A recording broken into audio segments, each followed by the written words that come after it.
Salve galera, com vocês, professor Ederson aqui. Vamos tratar da disciplina de História no canal Geografia em Ação com o professor Ederson. Isso mesmo, aqui a gente trabalha História e trabalha Geografia. E na aula de hoje nós vamos falar sobre a Segunda Guerra Mundial. Lembrando que essa Segunda Guerra Mundial, nós já falamos um pouco sobre ela na videoaula anterior, né? A crise do capitalismo, ela começa a quebrar o sistema do Tratado de Versalhes imposto sobre a Alemanha, que permite aos alemães retomarem seus armamentos.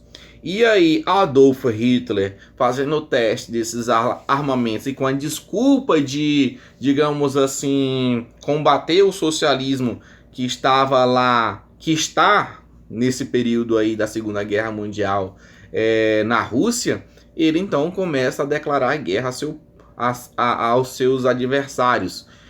Mas no sentido de revanche mesmo, uma crise, digamos aí, de revidar o que eles sofreram na Primeira Guerra Mundial.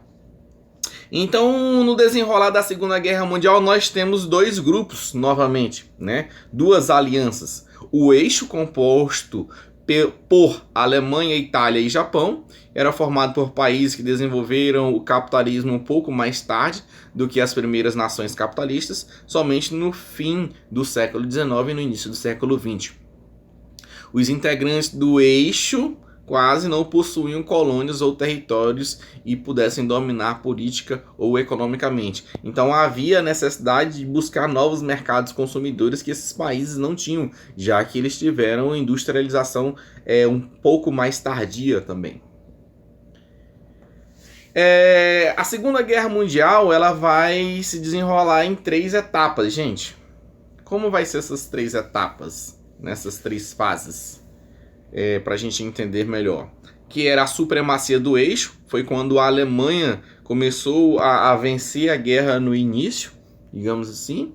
Nessa fase tornaram-se notório o uso do Blitzkrieg, a conquista de diversos locais pelas tropas alemãs.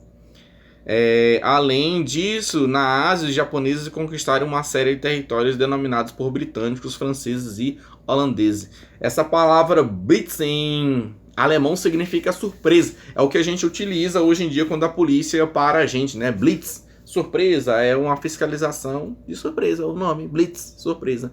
E foi através dessas Blitzkrieg que os alemães começaram a vencer aí essa primeira fase da guerra. Aí veio a segunda fase, que foi o equilíbrio de forças, quando começaram a haver um revide, digamos assim. Então foi de 1942 até 1943. Nessa fase, os aliados conseguiram recuperar-se na guerra, tanto na Ásia quanto na Europa, e equilibraram força com os alemães. Essa fase ficou marcada como indefinição de quem ganharia o conflito.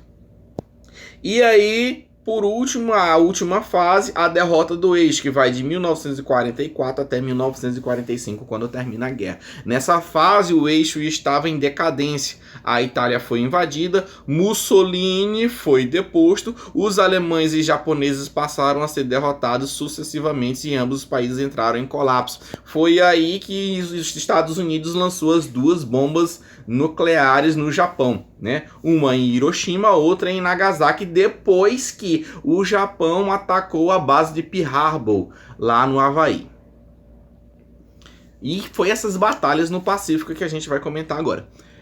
O paralelo ao conflito na Europa, as forças do Japão e dos Estados Unidos tinham as relações estremecidas. Antes da guerra da década de 1930, o Japão invadiu a China. E em 1941, a Indochina francesa, como consequência, em novembro daquele ano, os Estados Unidos decretaram o embargo comercial do Japão, exigindo a desocupação da China e da Indochina. E isso gerou que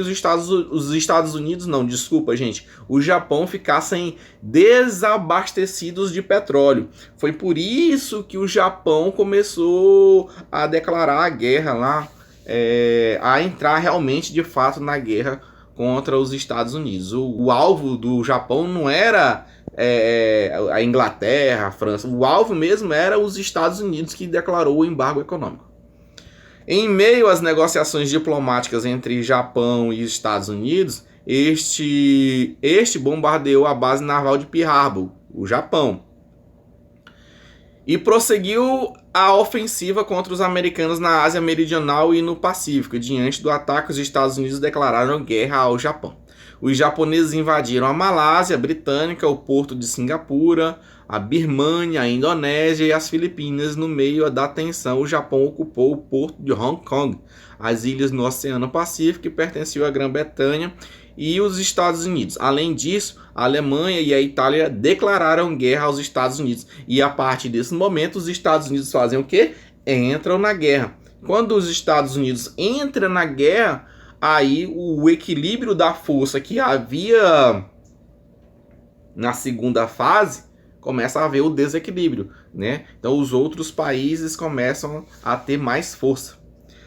Até janeiro de 1942, a ofensiva japonesa resultou na conquista de 4 milhões de quilômetros quadrados e o comando de uma população de 125 milhões de habitantes.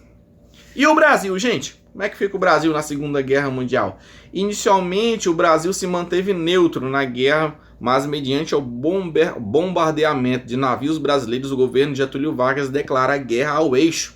A participação ficou a cargo da FEB, das Forças Expedicionárias Brasileiras, formada em 9 de agosto de 1943 e integrada por um contingente de 25.445 soldados, permanecendo em combate durante 7 meses.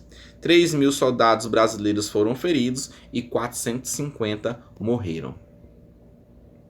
E chega ao fim da Segunda Guerra Mundial. Na próxima aula a gente traz as consequências desta guerra, da Segunda Guerra Mundial, e que ficou estabelecido no mundo no pós-guerra. Beleza, galera? Deixa eu aumentar aqui para dar mais um recadinho para vocês. Não se esqueçam de deixar o like, de se inscrever no canal, de comentar presente e tirar dúvidas lá no grupo de WhatsApp da escola. Até mais!